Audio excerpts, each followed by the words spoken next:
pregador escalado para esse culto, o reverendo Nivaldo. Ele fez uma troca comigo, porque ele está tossindo muito, mas fique tranquilo, ele fez o exame daquela maldita e não é, viu? Eu falei, não, nós queremos ouvir você pregar, não tossir, então fique em casa descansando, guarde o sermão para outro dia. Eu vi da igreja abrir a palavra de Deus no Evangelho segundo João, capítulo 15. Nós vamos proceder à leitura do verso 12 ao 17.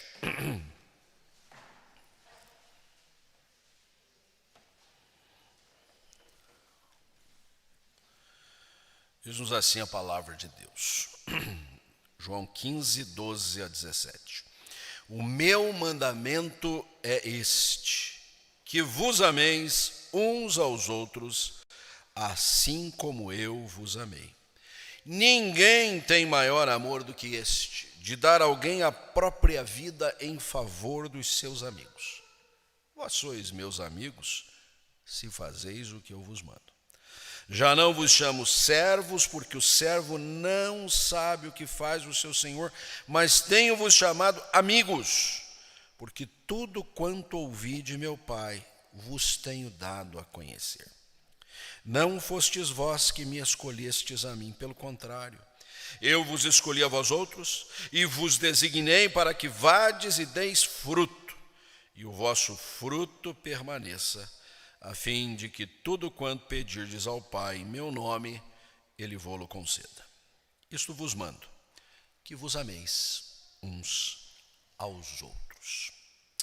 Senhor, a Tua palavra é tremenda e ela preenche cada uma das nossas necessidades. Maiormente, quando nos deparamos com uma passagem como essa, proferida dos lábios do Senhor Jesus, naquele momento de despedida, prestes a entregar a sua vida à morte, ele declarou o princípio fundamental, a base da nossa vida cristã, que é obedecer à voz de Jesus no que tange a amarmos-nos uns aos outros.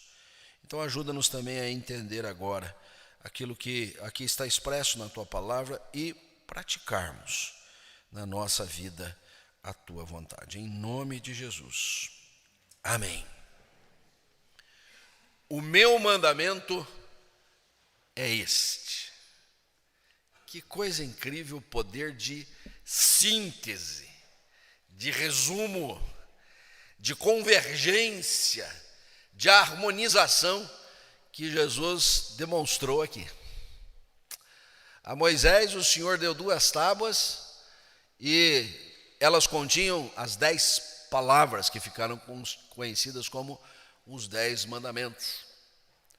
E isso não fosse bastante, Moisés recebeu instruções que, na sua maioria, tinham a ver com aquele período de deserto que Israel iria passar, com prescrições dessa ordem, daquela ordem, e aí a tarefa do hermeneuta, do exegeta bíblico, é distinguir o que é fundamental, perene, eterno, daquilo que era circunstancial, que era temporal.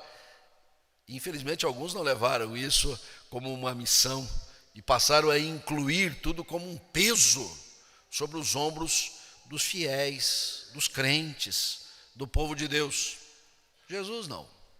Quando em certa ocasião indagado qual seria o principal dos mandamentos, Jesus não titubeou. E é importante sempre registrar que esta pergunta não era sem sentido, porque os rabinos eram indagados exatamente a respeito do que era importante, do que era significativo, em razão de haver tantas regras, tantas prescrições, impossíveis de serem guardadas todas, que um rabino acabava direcionando a vida dos seus discípulos, dos seus alunos, no sentido de que é impossível de guardar tudo, mas isso aqui você não pode deixar de guardar. Isso aqui é fundamental. Então a pergunta dirigida a Jesus tinha esse contexto. E Jesus não teve que coçar muito a cabeça e ficar assim, rodeando o toco, como se diz. Olha, é fácil, gente, não é possível que vocês não sabem.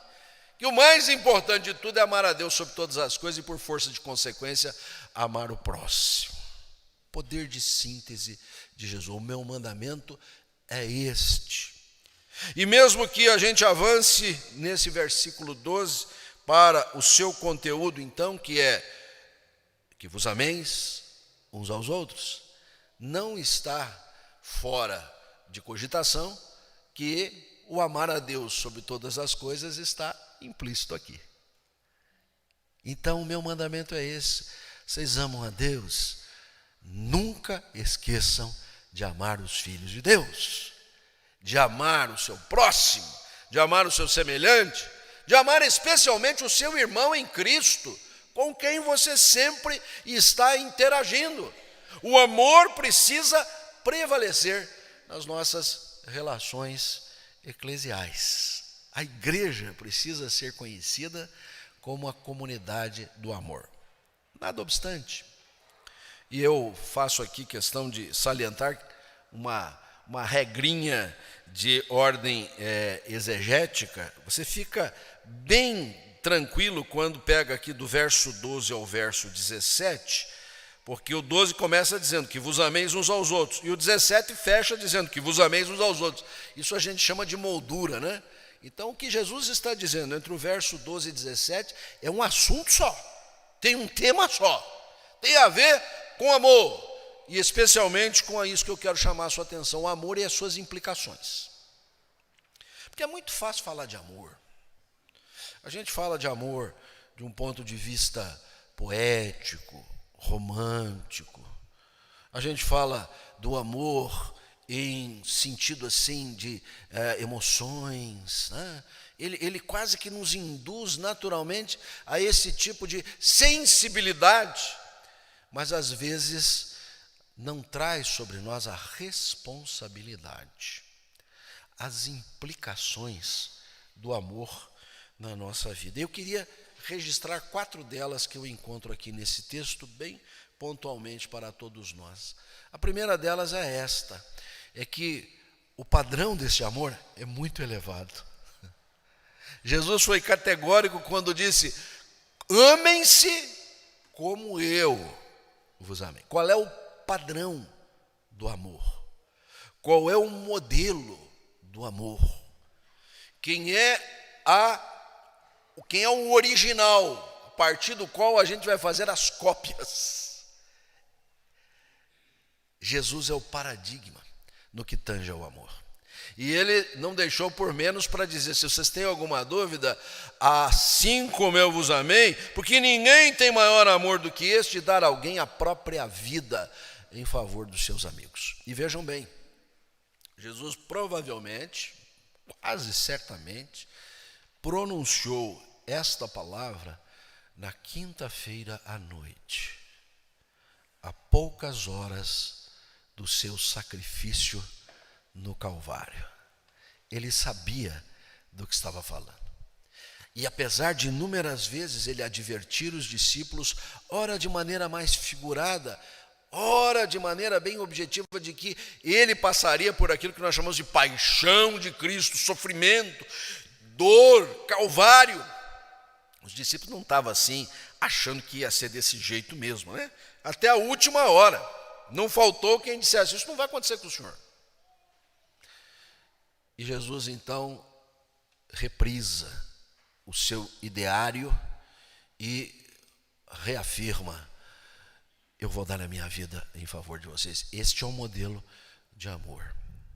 E aí isso nos pega, porque a gente reconhece que não está apto, não está preparado, não tem a capacidade, e talvez até num certo sentido não haja a necessidade da gente morrer pelo nosso semelhante, até porque isso não teria valor salvífico nenhum.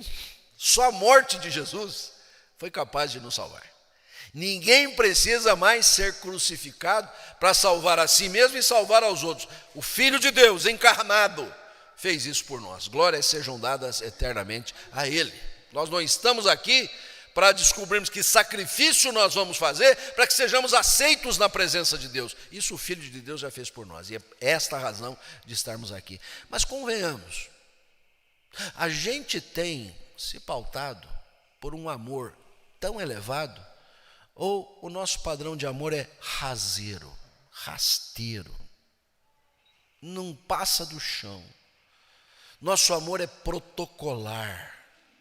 Nosso amor é apenas de dar um sorrisinho, tapinha nas costas, quando muito. E nós não nos interessamos em aprofundar isso para sentir a dor do outro, para perceber as suas necessidades, para nos disponibilizarmos em ajudar, para firmarmos o nosso compromisso verdadeiro com os filhos de Deus, tanto quanto temos com o próprio Deus. Vejam que isso sempre está imbricado. Amar a Deus, amar os filhos de Deus. Não tem jeito de divorciar isso. João foi categórico quando disse assim: vocês não podem amar a Deus e odiar ao próximo, amar a Deus a quem vocês não veem e odiar o próximo a quem vocês veem, porque é o cúmulo do absurdo. Agora, quando vocês amam o próximo a quem vocês veem, vocês estão num bom caminho para mostrar e provar que amam a Deus a quem vocês não podem ver, porque Ele é espírito invisível. Então o padrão é muito elevado. Ninguém tome esse mandamento do Senhor como coisa de somenos importância, ou muito fácil, ou nada exigente e muito simples. É simples mesmo, mas carrega consigo um valor impressionante. Como eu vos amei. Segunda implicação: em obedecê-lo, o mandamento, descansa nossa intimidade com o Senhor, porque Jesus disse o seguinte no versículo 14: sois meus amigos se fazeis o que eu vos mando. E o que Jesus mandou fazer? Que vos ameis uns aos outros, que vocês sejam pessoas que se amam verdadeiramente. E se vocês fazem assim, então vocês mostram que são meus amigos. São poucas as pessoas na Bíblia que foram chamadas de amigos de Deus. Uma delas foi Abraão. Mas é interessante, porque isso não significa que só Abraão era amigo de Deus. É que as pessoas em redor dele, e Abraão era uma pessoa destacada, já era lá na sua pátria natal e por onde ele peregrinou, e quando se instalou na terra prometida, ele era uma pessoa de nível destacado. Os circunstantes aqui diziam assim: Abraão é um amigo de Deus, Abraão e Deus estão ali. Que coisa melhor do que as pessoas referirem-se a você como alguém que tem intimidade com Deus. Aos pastores, muitas vezes, em tom até sarcástico, as pessoas dizem: ora lá por mim que você e Deus estão assim, né? Mas isso não é privilégio dos pastores, isso é para todos nós, todo crente. Sabe, lá na sua vizinhança, condomínio que você mora, horizontal, vertical, diagonal, não sei como é que você está residindo, você tem que ser visto pelos que não creem em Jesus como alguém que tem essa intimidade com Deus. Mas como é que você revela isso? Chegando na portaria, pegando o microfone e dizendo assim: olha, meus queridos, aqui eu venho aqui anunciar o Evangelho de Jesus Cristo, e fazer todo um sermão? Ou assistindo, ajudando, sendo aquela pessoa querida, simpática, agradável, sempre interessada no que os outros estão precisando, convidando as pessoas para vir até a sua casa, levando um quitute para a casa do seu vizinho. É isto que impacta as pessoas, preparando o terreno para a nossa evangelização. Agora você faz tudo do avesso, você vira a cara para o seu próximo, você não quer saber das pessoas que estão ao seu redor, e depois limpa a garganta e diz assim: o Senhor Jesus disse. O cara vai fechar o ouvido para você. Mas eu estou interessado em saber o que Jesus disse da sua boca. Não quero ouvir isso. Em obedecer a este mandamento, descansa a nossa intimidade com o Senhor, em que as pessoas vão reconhecer: está aí alguém que é chegado de Deus, está aí alguém que é próximo do Senhor, está aí alguém que faz fluir o amor de Deus para com o seu semelhante. Mas em terceiro lugar, a terceira implicação é que no conhecimento da palavra nós recebemos as diretrizes para cumpri-lo, para cumprir o mandamento. Porque a essas alturas você deve estar pensando assim, que coisa complicada. Amar o próximo. O modelo é muito elevado, o padrão é altíssimo. Eu sou precário, eu sou limitado. E eu sei que eu não estou fazendo aquilo que leva as pessoas a reconhecerem que eu sou um amigo de Deus. E cá para nós, né, pastor? É que o senhor não conhece as pessoas com quem eu convivo. Falei, do jeito que você está falando, não conheço e não quero conhecer. Porque eu já sei os que eu conheço, que não é fácil, que não é moleza. Bom é morar assim lá na roça, no campo, longe de todo mundo, porque a gente não vê ninguém, né? Só os animais. Mas a gente convive em comunidade. Então, desculpe, a sua situação de per si é a mesma de todos nós. Então, o negócio é complicado. Mas é no conhecimento da palavra que nós vamos receber a direção, a orientação e a força, e a graça e o poder do Senhor para cumprir o mandamento. Porque Jesus disse o seguinte, versículo de número 15. Eu leio todo o versículo que é melhor. Não vos chamo servo, porque o servo não sabe o que faz o seu senhor, mas tenho-vos chamado amigos, por quê? Porque tudo quanto ouvi de meu Pai tenho dado a conhecer. Eu não sei como amar o próximo. Leia a Bíblia, estude a palavra, vá às Escrituras. Ali você vai ver homens e mulheres que viveram esta realidade e tem muito a nos ensinar, em horas muito especiais, particulares, bem decisivas de suas vidas, e eles provaram o amor de Deus e como amar ao próximo. Mas a gente, às vezes, tem aquela noção assim, muito alienada das Escrituras, como se ela estivesse falando de coisas etéreas. Não, ela fala de coisas práticas, de coisas bem objetivas, de realidades que demandaram sacrifício de pessoas, abrir mão de seus interesses particulares em favor dos interesses de outrem. É só visitar a vida dos patriarcas, dos profetas, dos apóstolos, dos evangelistas, dos discípulos do Senhor Jesus. E é lógico, todos eles procuravam refletir a vontade de Deus. O que nós precisamos, o ferramental que nós necessitamos para cumprir o mandamento, já nos foi dado na palavra de Deus. O que nós podemos fazer agora é aplicar as nossas situações pontuais de hoje. Mas ninguém diga assim, eu não sei como fazer isso não. Pelo menos se você tiver com esse sentimento, pastor, me ajude, eu tenho uma situação assim, assado, tenho certeza que Deus vai iluminar os nossos corações para encontrar na sua palavra o direcionamento, a forma, o meio de fazê-lo. Por isso, não temos excusa.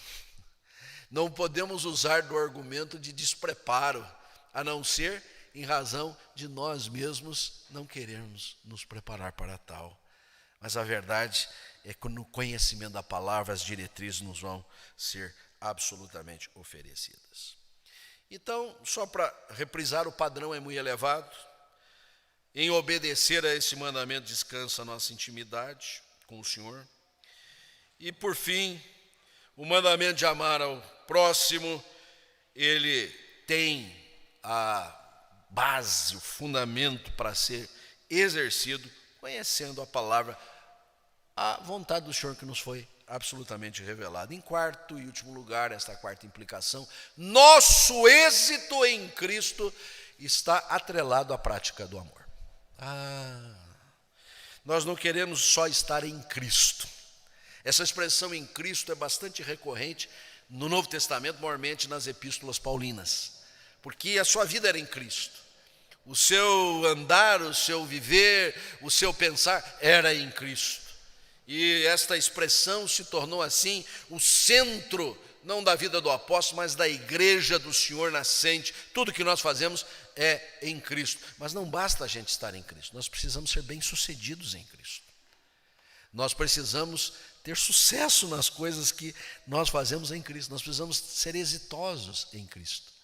E eu creio que a palavra do Senhor para nós, nos lábios de Jesus aqui nessa passagem, nos traz isso, que o êxito está intimamente ligado, atrelado à prática desse mandamento do amor. Primeiro porque Jesus fala sobre a doutrina da eleição, né? Tão cara a nós de tradição reformada, e o faz nesses termos: não fostes vós que me escolhestes a mim, pelo contrário, eu vos escolhi. Sabe, você não está aqui só porque decidiu fazê-lo, deu a sua pública profissão de fé, porque achou que aqui era bonito, arrumado, o templo é agradável, a dinâmica da igreja atende às suas necessidades. Não, foi o Senhor que antes da fundação do mundo escolheu para que você estivesse nele. Então, esta consciência da eleição, ela é vital para o nosso crescimento espiritual. Mas Jesus, junto com isso, colocou também a questão do nosso trabalho, da operacionalidade daquilo que fazemos com as nossas mãos, e ele colocou em questão aqui que não apenas ele nos escolheu, mas ele nos designou para dar fruto, e fruto abundante. Eu temo que você não esteja tão prolífico no reino, tão frutífero no reino, porque tem resistido a este mandamento do Senhor.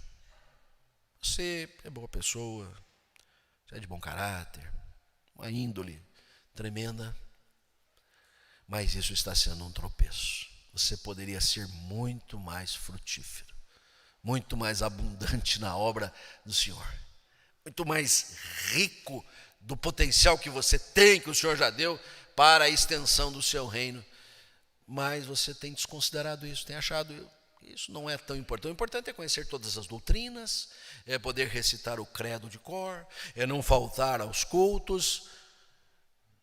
E Jesus diz assim: a síntese de tudo isso está focada em amar a Deus sobre todas as coisas e ao próximo como a si mesmo. Não que essas outras coisas não tenham o seu lugar, elas estão todas incluídas, embutidas no mandamento. Este é o meu mandamento. E por fim, também, dentro deste aspecto, a vida de oração. Veja que interessante como está tudo dentro do tema. Nós dissemos isso, é uma moldura. Verso 12, que vos ameis aos outros. Verso 17, então vamos deixar claro que vos ameis uns aos outros. Agora tem implicações. E o 16 termina dizendo assim: a fim de que tudo quanto pedirdes ao Pai em meu nome, Ele vos conceda. É muito provável que parcela grande das nossas orações, que são ouvidas pelo Senhor, todas são, mas elas ainda não correspondem às nossas expectativas. O Senhor está acima de qualquer cogitação no que tange a sua vontade. Nós não oramos para que a vontade do Senhor seja mudada, ao contrário, a sua vontade seja feita na nossa vida.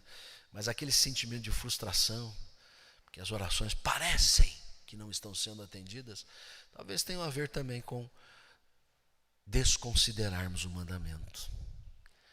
E a oração é tão importante.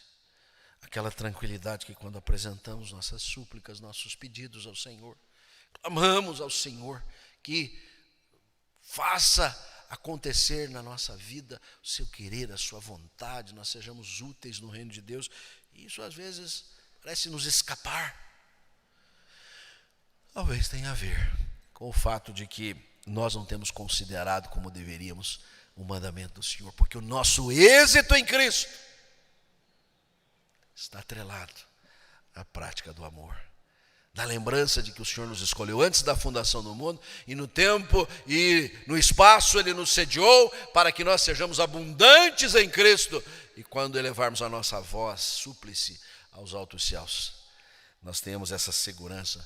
O Senhor não só ouve, como está atendendo conforme a sua vontade. Eu insisto, oração não é para que a nossa vontade seja feita, mas que a vontade do Senhor seja feita e o nosso coração esteja em paz e tranquilo consoante a isso. que vos ameis uns aos outros, considerando cada uma destas implicações. Que Deus nos abençoe e nos guarde. Rogamos a Ti no cantar deste hino que queremos mais do Teu puro e santo amor. E Ele nos está franqueado, Senhor. Nós sabemos disso. Da cruz do Calvário dimana toda a graça, bondade e amor do Senhor. Agora não permita, ó Deus, que nós tratemos esta graça maravilhosa do Senhor sem a devida responsabilidade que nos cabe, de agora amarmos a Ti, acima de todas as coisas, ao nosso próximo como nós mesmos. Aplica o nosso coração as verdades aqui, exaradas nessa manhã, que a Tua palavra encontre guarida em nossos corações.